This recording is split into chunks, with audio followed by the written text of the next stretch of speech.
The call came just after dawn, a soft buzz on the underside of my wrist.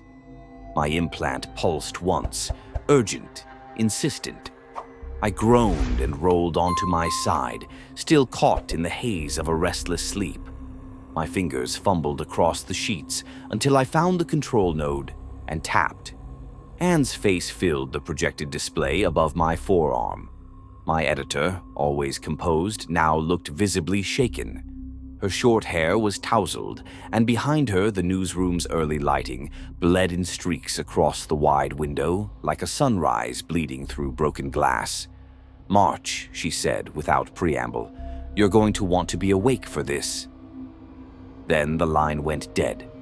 I blinked into the dark, heart thudding. Not from fear, but from that particular kind of dread that comes when something too big to name begins to form on the horizon of your life. I swung my legs out of bed and planted my feet on the cool floor. The silence of my apartment pressed in around me as I muttered a quiet curse. Anne wasn't the type to wake me for routine stories. If she'd called this early, it had to be serious. I dressed quickly, my fingers working on instinct. The moment I touched the closet's control panel, the walls responded to my movement. The smart glass brightened from opaque gray to a clear pane, revealing the jagged, vertical sprawl of New Boston. The city stretched before me, suspended between sky and sea, a vision of humanity's triumph over gravity. Towers pierced the morning fog, linked by glowing skyways and pulsing transport lines. Normally, it was a comforting view, ambition crystallized in steel and light. But this morning it felt flat, painted, too still. A faint hiss accompanied the opening of the platform doors. I stepped onto the nearest transit dock, suspended 200 meters in the air. Trains shimmered across the sky, and the soundscape of the city stirred to life. Low hums, distant sirens, the whisper of air displacement. Then I saw it. Above the crowd, on a row of high-altitude display screens, the headline rolled across in red. "The Void Walker has returned." I froze, eyes locked on the words. For 10 years, that name had been spoken only in hushed tones, part miracle, part grave marker. For most, it was the symbol of humanity's greatest leap into the unknown. For others, it was a memorial. For me, it was a ghost. Daniel had been aboard, my older brother, my mother's favorite son, the golden child of our family with his doctorate in theoretical physics and a press smile made for headlines. The last time I'd seen him was at the launch ceremony. I was 20, still green from journalism school, drunk on my own ambition. He was 30, steady and bright, striding down the corridor of the launch complex in his mission suit like he was already a legend. He was. I'd watched my mother's face during the broadcast, radiant with a pride that bordered on religious devotion. "He's going where no one has gone before," she whispered to herself, hands clasped tightly in her lap. When the Void Walker went dark 2 years into the mission, no signals, no telemetry, just gone, something left her eyes and never came back. The intercom snapped me out of memory. My train was arriving. The Lev car whispered to a stop, hovering motionless before me. I boarded, found a window seat, and stared out at the glowing sky as we ascended into upper transit lanes. I barely registered the shifting elevations, the mosaic of floating districts moving beneath us. My thoughts circled the same point again and again. The ship had returned. But how? The station platform near the New Boston Interplanetary Authority was already crowded when I stepped off. Security drones floated in tight formation overhead. I spotted Anne near the entrance, her dark coat flaring as she turned toward me. "You're on this story," she said. No greeting, no small talk. "They're giving us limited access. You'll be in the briefing, possibly interviews with the crew, if any are stable enough to talk." "What do we know?" She didn't stop walking. I had to follow her pace. Not much.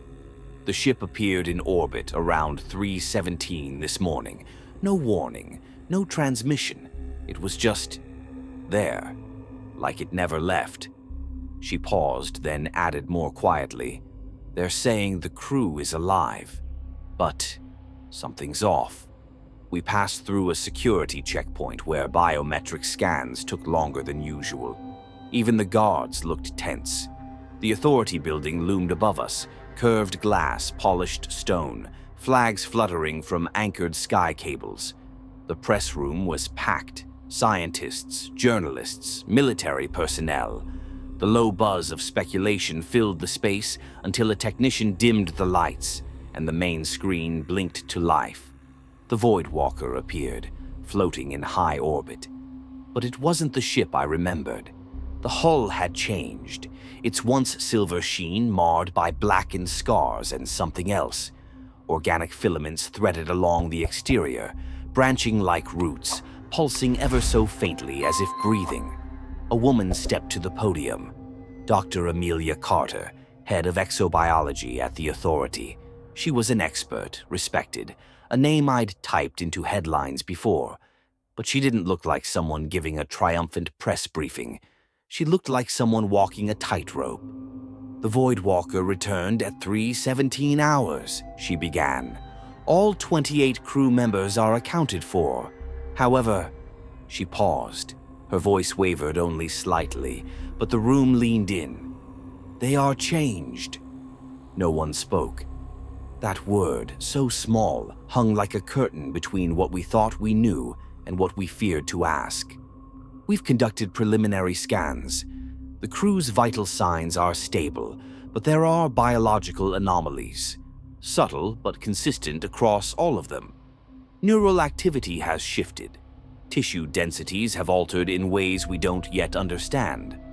More disturbingly, their memories of the mission are fragmented. Most remember launch, some early phases of the journey, but beyond that..." She broke off again, eyes scanning the crowd as if expecting someone to interrupt. No one did. "There are gaps, significant gaps. And the ship," she gestured to the display. "The structure has changed. Material analysis shows growths that are not human in origin." The display zoomed in on the hull. The veins, if they could be called that, were glistening in orbit. Not cables, not damage, something alive. A voice from the crowd. "Are we at risk?" Dr. Carter took a breath. "There is no immediate danger, but we are proceeding with utmost caution." The room swelled into overlapping voices, questions rising like surf. But I wasn't listening anymore. My eyes were locked on the screen. That ship, twisted and foreign, had carried my brother across the stars. And now it had returned like a message in a bottle, rewritten in an alphabet no one understood. Later, after the briefing broke into chaos and dispersal, I lingered near the display, staring at that warped metal skin. Anne came up beside me. "They're arranging interviews tomorrow. You're first on the list." "Thanks," I said quietly. My voice sounded distant in my own ears. She touched my arm. "You okay?" I nodded, even though I wasn't. I hadn't been since I read that headline.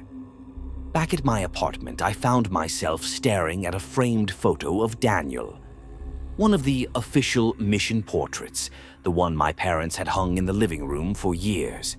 His smile was perfect, his uniform crisp, his future unstoppable. He'd gone farther than anyone. The perfect son, the one everyone believed in. And for a long time, I'd resented that. I'd resented him. But now I just wanted to know if he was still my brother, or something else entirely, and I was going to find out. The shuttle lifted from the authority pad with a soft thrum beneath our feet, the hum of mag-lift engines quickly fading beneath the pressurized silence of orbit. As Earth fell away, I watched the curve of the planet retreat into blue and white haze. But all I could think about was the shape waiting for us in the void. The Void Walker came into view like a scar against the stars. It didn't drift, it brooded, suspended in space as if anchored to something unseen. Its form, once sleek, elegant, a marvel of human engineering, had warped into something alien. Black, fibrous structures clung to the hull like ivy on a ruin, their roots buried deep in the metallic plating. It was beautiful in the same way a dead tree struck by lightning is beautiful, cracked, mysterious, and deeply unsettling. The autopilot adjusted with minute corrections as the ship's erratic gravitational field fought against the shuttle's approach vector. From the pilot's cabin came a muttered curse. Even the ship's orbit seemed wrong, too stable to be natural, yet too unstable to be intentional, as if it were being held in place. The moment the docking clamps secured, a sterile voice broke the silence. Airlock sequence initiated. The hatch opened with a hiss, and the smell hit us. It wasn't strong, not at first, but it was unmistakable. A blend of oxidized metal and something earthy, like wet soil clinging to old roots. The kind of scent that spoke of living things in places they weren't supposed to be. The interior was dim. Emergency strips pulsed softly along the floor, lighting the corridor in amber and red. The walls were streaked with the same black growths as the hull, woven into the structure, not merely clinging to it. In places they pulsed faintly, like veins responding to an unseen heartbeat. As the others fanned out, technicians, security, medical, I lingered at the back, every instinct alert. The air here felt dense, not in a breathable sense, but in something deeper, psychological. The ship didn't just feel abandoned, it felt aware. We moved as a group toward the central crew deck, and I felt the ship watching us. The crew were being kept in isolation, deep in the quarters near the medical bay. The first person I saw was Captain William Nolan. He stood as though he hadn't moved since re-entry. His uniform was clean. Not pristine, but untouched, like the wear and stress of time had bypassed him entirely. His posture was perfect, his hands folded behind his back. And yet his skin was pale in a way that didn't look human. It reflected the low light with an unnatural softness, almost like polished stone. His eyes caught the light differently too. I don't know how else to explain it. It wasn't just a trick of reflection. There was something inside them, a depth that went too far, a stillness that didn't match the face around them. When he spoke, his voice carried a faint echo, like something whispered just a second behind his words.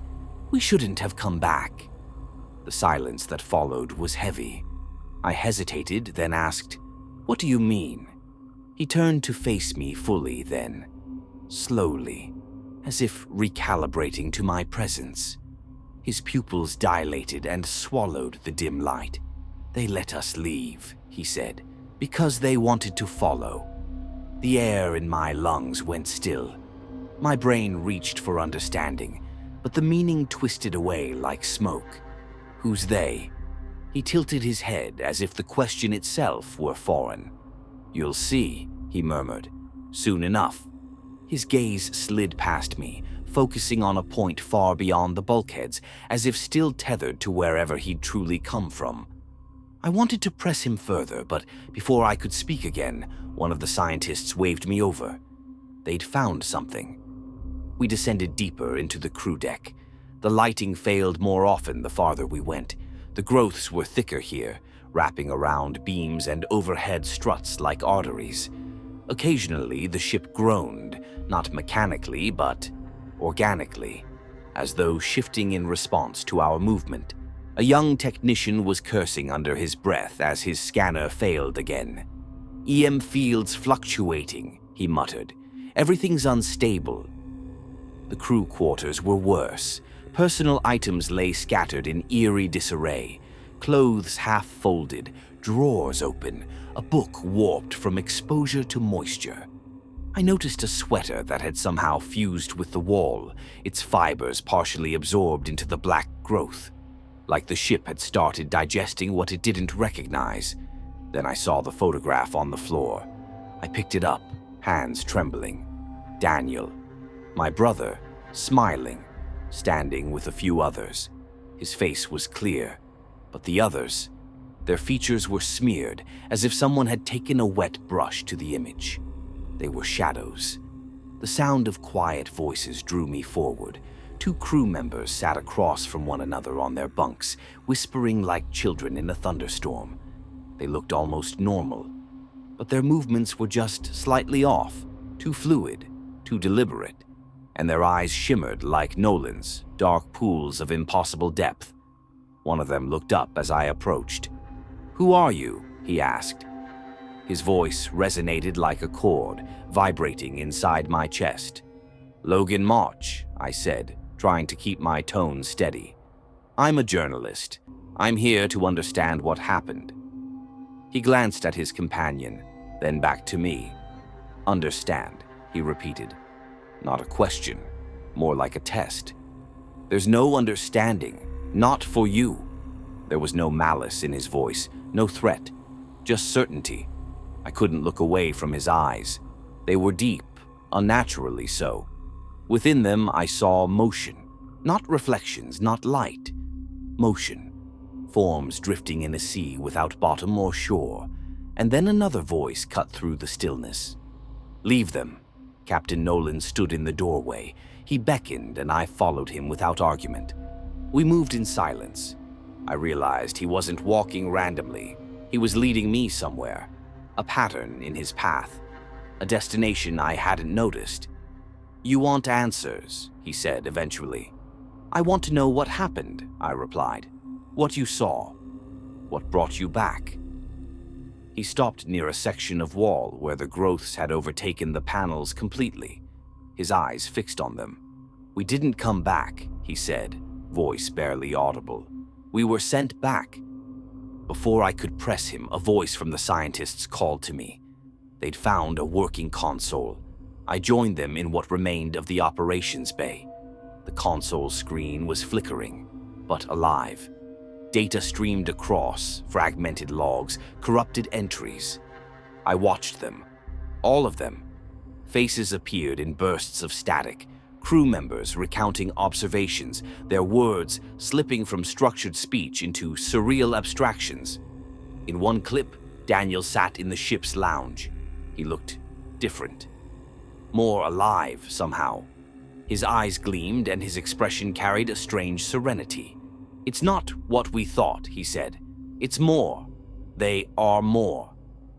The feed cut to black. I didn't breathe. Another recording.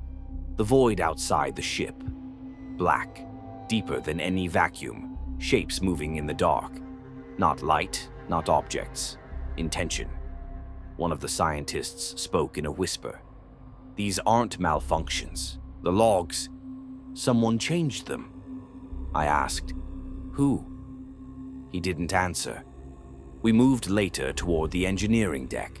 The growths had taken over entirely here, thick tendrils twisting through the systems, glowing faintly with internal light.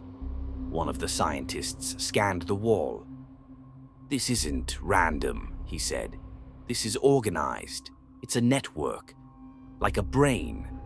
I turned away, my heart pounding. And in a nearby corridor, I saw something move. A shadow just out of reach. Something that wasn't us. That night, back in my temporary quarters on the observation ring, I couldn't sleep. I stared at the earth through the glass, trying to make sense of what I'd seen. And then, I saw the reflection.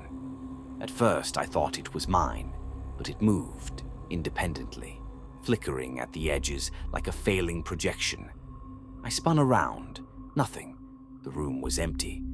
But when I turned back to the glass, my reflection stared back, pale, wide-eyed, and no longer entirely certain it belonged to the world it came from. I returned to the console room early, guided more by instinct than purpose. Sleep had become fragmented, patches of restless blackness filled with echoes and drifting shapes. I'd long since stopped believing the dreams were just dreams. The room was different now. The growths had overtaken most of the walls, but it was more than simple encroachment. It was integration. Tendrils of living matter had threaded into the terminals, their pulsating nodes fused with control panels. The ship wasn't rejecting the technology, it was using it, learning from it, becoming something else. When I approached the console, it responded. The screen flickered to life before I touched it. No glitches this time, no corrupted text. A clean, cascading list of log entries unfolded in front of me, entries I hadn't seen before. Timestamps filled the upper right corners. Final weeks of the mission, the days before contact or transformation, or whatever name we still dared to give it. My hands trembled as I opened the first. Daniel appeared on screen, back straight in the observation deck, the void stretching behind him like an infinite canvas. He looked calm, too calm. His features had sharpened, refined, his skin luminous in the low light. "They've always been here," he said, watching, listening. Not invaders, not saviors, just observers. At first, the feed flickered, then resumed. "We thought we were the first to reach beyond the edge," he continued, voice steady, reverent. "But we weren't. We were the ones being measured, shaped, translated." The next log showed him again, standing this time, hands resting on the rail, speaking as though to someone just off-screen. They don't use language. They are language. They move through patterns, thought, intention. We weren't building a ship. We were building a doorway. A jolt of static interrupted the feed, then it cut to black. I sat back. My breathing was shallow, my body was cold. But I played another. In this one, Daniel faced the camera directly. There was something in his eyes I had never seen before. Peace, but not the human kind. The kind that comes when you no longer fear the boundary between what you are and what you were. "We're becoming," he said. "We're not meant to remain as we are. They're not destroying us. They're reworking us, raw material for something greater. We are the pattern now, and the pattern is moving." The recording ended. The console dimmed, but I felt it watching me. Behind me, a presence stirred. I turned slowly. Nolan stood at the threshold, arms crossed, his eyes studying me as if trying to determine whether I'd finally caught up. "You saw it," he said. Not a question. I nodded. "He changed." "We all did," Nolan replied. "But he went first. He went farther." I searched his face, hoping for the shadow of the man he'd once been. But all I saw was the stillness of someone no longer tethered to linear time or mortal memory. "What do they want?" I asked. My voice was hollow in my ears. Nolan's gaze drifted toward the ceiling, toward the hull above, toward the cold beyond. "To connect," he said, "to evolve, and maybe to witness what we become." We moved silently toward the engineering core. The air grew thick with energy, with intention.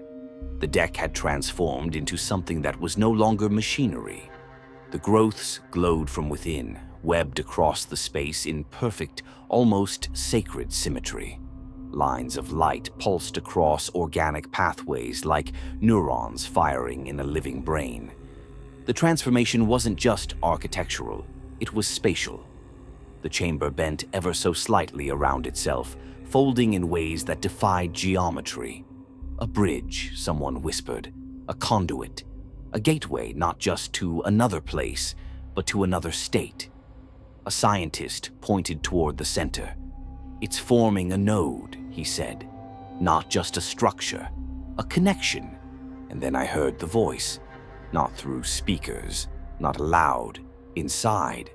"Logan." I froze. The sound was his, Daniel's. "You shouldn't be here." I looked around, but the others didn't react. The message was only for me. "They see you now. They've always seen you." My pulse pounded in my ears. My skin went cold. The core pulsed again, and this time the lights formed patterns, concentric loops spiraling outward from a point of impossible stillness. For a moment, within the pattern, I saw a face. His face. "You can't stop it," he said. You never could, but you can understand it. That's why you're still here. The light dissolved. The voice faded. The others continued scanning, unaware. I turned and walked out. I didn't remember how I got back to the shuttle bay. I only remember the silence, the hush of systems that no longer operated by any human standard. The walls breathed, the floor hummed. The ship had become something more than machine, something aware of us. Curious, calculating. The shuttle was still intact. We boarded in silence, the remaining scientists, the few coherent crew. Nolan sat beside me, his eyes fixed not on Earth, but on the Void Walker's silhouette as it receded behind us. A living cathedral in orbit, a monument to the first real contact. No one spoke during the descent. The decontamination process was swift, clinical, and cold. We were separated, stripped, prodded, monitored, interviewed. The questions were endless, the rooms sterile, the tone, paranoia wrapped in protocol. But they couldn't contain what had already begun. I felt it before I saw it. Back in the city, walking under the hollow glass skies of New Boston, I saw the symbols, etched into street signs, flickering in the corners of public screens, whispered in graffiti like prayers. My wrist implant glitched, flashing unfamiliar glyphs before resetting. People spoke of dreams, shared dreams, the same black sea, the same shapes, the same knowing. We were changing, everywhere, not infected, unfolding. Some saw it as a revelation, others as an invasion. I no longer believed the distinction mattered. I tried to write the story. I tried to warn them. I compiled logs, evidence, testimony, but no one wanted the truth, or maybe they feared it. I was warned, then threatened, then silenced. But it doesn't matter now, because the story doesn't need me anymore. The transformation has already begun. Machines speak with voices no one programmed. Weather systems shift in unnatural rhythms. People wake up speaking in patterns they don't understand. The Void Walker still hangs in orbit, a bridge no one dares cross again, not because it leads somewhere dangerous, but because it already brought something back. One night, I stood on the edge of the city and looked to the stars. They shimmered as they always had, but I knew they weren't empty. I remembered Daniel's voice, not in my ears, in my bones. We were never meant to be alone, not watchers, not invaders, not gods, witnesses, and now, so are we.